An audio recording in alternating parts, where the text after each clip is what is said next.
Is he a red flag? Hi everyone, welcome to the part 2 of this red flag detection video. And I am Simran Johnson. I help people transform their lives the way they like it. तो अगर आप किसी sincere relationship में sincerity से हैं और आप चाहते हैं अपने पार्टनर के बारे में डिटेल्स फाइंड आउट करना कि वो आपके लिए हेल्दी हैं कि टॉक्सिक हैं, तो इस रिलेशनशिप के चेक करने के लिए एक छोटा सा एनालिसिस भी करना चाहिए। आई एम श्योर ये सारे क्वेश्चंस आपको हेल्प करेंगे whether you are in a good relationship और you are in a toxic one, god help you. तो आज मैं तुम्हें ऐसे ब्रूटल 5 चेक्स दूंगी जो आप अपने पार्टनर, क्रश या एक्स पे कर सकते हैं। अब बारी है उसकी। Is he a red flag? Ready? Let's dive in. कोई भी रिलेशनशिप शुरुआत से एंड तक एक ही बेस पे टिका होता है, इमोशनल स्टेबिलिटी। अगर रिलेशनशिप में आपके इमोशंस को एक्नॉलेज नहीं किया जा रहा, आपके इमोशंस को इग्नोर किया जा रहा है या आप उनके इमोशंस को इग्नोर करना चाह रहे हैं, that is a complete disaster. क्या वो आपकी फीलिंग सुन के उसे इग्नोर करते हैं या ना समझने का नाटक करते हैं या सच में समझ ही नहीं पाते चाहे वो कोशिश भी कर रहे हो तो। और स्पेशली अगर आपका इमोशनल एक्सप्रेशन उनके लिए ओवर एक्टिंग है और आपको ये कहा गया है, तो definitely he is a red flag for a person like you who likes to express freely. Point number 2, conflict behaviour. यानी कि जब चीज़ें नॉट सो स्मूथ चल रही हो तब उनका बिहेवियर कैसा है। Difference of opinions, argument, debate, fights, ये सब रिलेशनशिप का एक नॉर्मल हिस्सा है और सबके साथ होता है और होना भी चाहिए, क्योंकि किसी भी रिलेशनशिप में लोग अलग अलग बैकग्राउंड, अलग अलग पर्सनालिटी, अलग अलग नेचर के साथ आते हैं। ऐसे में आप हर चीज़ पे अग्री हो जाएं या हर चीज़ के लिए दोनों ही खुश हों, ऐसा हो ही नहीं सकता। और ये कोई प्रैक्टिकल तरीका भी नहीं है। जहाँ दो लोग हैं वहाँ पे अक्सर डिफरेंस ऑफ ओपिनियन होता ही है, and that's perfectly normal. As we know fights are normal, लेकिन उसका पैटर्न देखना बहुत ज़रूरी है। क्या वो सारा ब्लेम आप ही पर डाल देते हैं या बिना क्लोजर के वॉकआउट कर जाते हैं और आपको उस सिचुएशन में अकेले छोड़ देते हैं। Conflict handling equals to love quality test और relationship quality test. Next check है एम्बिशन और रिस्पॉन्सिबिलिटी का।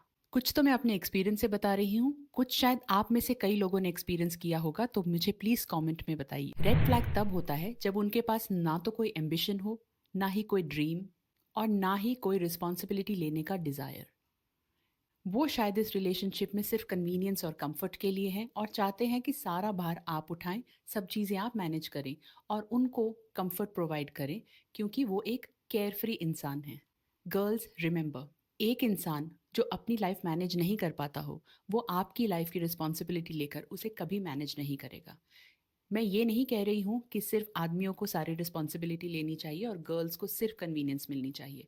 मैं इक्वालिटी की बात कर रही हूँ, जहाँ दोनों लोग एक दूसरे की नहीं तो कम से कम अपनी खुद की ओनरशिप, अकाउंटेबिलिटी और रिस्पॉन्सिबिलिटी के साथ एक रिलेशनशिप में रहें और जितना हो सके दूसरे को लव, केयर और अफेक्शन दें और अपना टाइम भी दें। टाइप एंड कमेंट यस अगर आप भी मानते हैं कि इस तरह का बैलेंस डायनेमिक एक रिलेशनशिप को लॉन्ग टर्म और प्लेजेंट बनाता है और दोनों लोगों के लिए उसे खूबसूरत बना देता है। पॉइंट नंबर 4 में आप चेक कीजिए उनका फाइनेंशियल एटीट्यूड। ब्रोक होना प्रॉब्लम नहीं है, पैसे की कमी होना प्रॉब्लम नहीं है, लेकिन ब्रोक माइंडसेट होना is the biggest red flag. Excuses, debts, reckless spending, उनका इस तरह का बिहेवियर आपको भी डेफिनेटली नीचे खींच लेगा, चाहे आप खुद कितने भी रिस्पॉन्सिबल हों अपने फाइनेंसेस को लेकर या आप सिक्योर भी हों। 85% ऑफ रिलेशनशिप्स में जब बात प्रॉब्लम्स तक पहुंच जाती है तो अक्सर उसका रीज़न इमोशंस नहीं होते।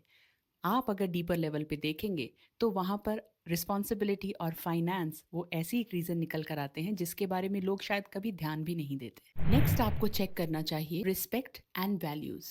रिस्पेक्ट इक्वल्स टू रिलेशनशिप का ऑक्सीजन। मैं अक्सर हेल्दी बाउंड्रीज के बारे में बात करती हूँ और अक्सर आप लोगों को ये एडवाइस भी करती हूँ कि इसके बारे में हमेशा आप थोड़े से रियलिस्टिक होकर अपने रिश्तों में ज़रूर सोचा कीजिए। क्या आपके क्लियरली, पोलाइटली और प्यार से अपनी बाउंड्रीज बताने के बाद भी वो इंटेंशनली या केयरलेसली आपकी कही हुई बाउंड्रीज को ब्रेक करते हैं, या फिर बड़ी बड़े प्रिंसिपल्स और वैल्यूज़ के नाम पर सिर्फ बातें बताते हैं लेकिन उसे कभी भी एक्शन में नहीं लाते। अगर आपका एक्सपीरियंस ऐसा रहा है तो मुझे कमेंट्स में ज़रूर बताइए। और अगर आपको इस चीज़ का हिंट उनकी पर्सनालिटी में मिलता है, so this is not a gentleman, this is a red flag waiting to happen. अगर आपने इस वीडियो का पार्ट 1 नहीं देखा है जहां आप अपने आप को चेक कर सकते हैं कि कहीं आप खुद एक रेड फ्लैग तो नहीं, तो क्विकली जाकर इसका पार्ट 1 ज़रूर देख लीजिए।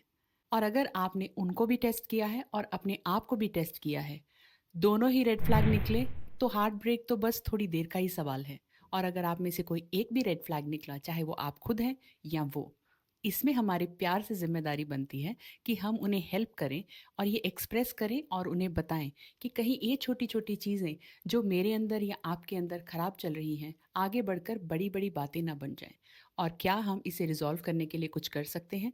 इसमें इक्वल पार्टनरशिप दिखाकर दोनों लोग एफर्ट डालिए और अपने रिश्ते को खूबसूरत बनाने में बराबर की मेहनत कीजिए। So hey beautiful, do not settle for a red flag. Filter करो, अपग्रेड करो और अपना स्टैंडर्ड हाई रखो। मैं आपको एरोगेंट बनने के लिए नहीं कह रही हूँ, सिर्फ सिलेक्टिव बनने के लिए कह रही हूँ। क्योंकि आपका दिल, आपके इमोशंस, आपकी पर्सनैलिटी, आपके रिश्ते, आई एम श्योर आपके लिए बहुत ज़्यादा वैल्यूएबल और इम्पॉर्टेंट है। और आप किसी के साथ अपना वक्त बर्बाद नहीं करना चाहोगे। और अगर आपके अंदर कोई कमी है, तो आप एक अच्छे इंसान की तरह ये भी नहीं चाहोगे कि किसी और का वक्त बर्बाद हो या दोनों में से किसी के भी दिल को दुख पहुंचे। अब टाइम है फ्री गिफ्ट का। तो अगर आप चाहते हो कि आपको मैं एक फ्री डाउनलोडेबल गाइड दूं इस सेल्फ एनालिसिस के लिए और रेड फ्लैग एनालिसिस के लिए, तो कमेंट करो free download and I will send it straight to you. Please consider liking the video and subscribing my channel. Till then, take care beautiful. Bye bye.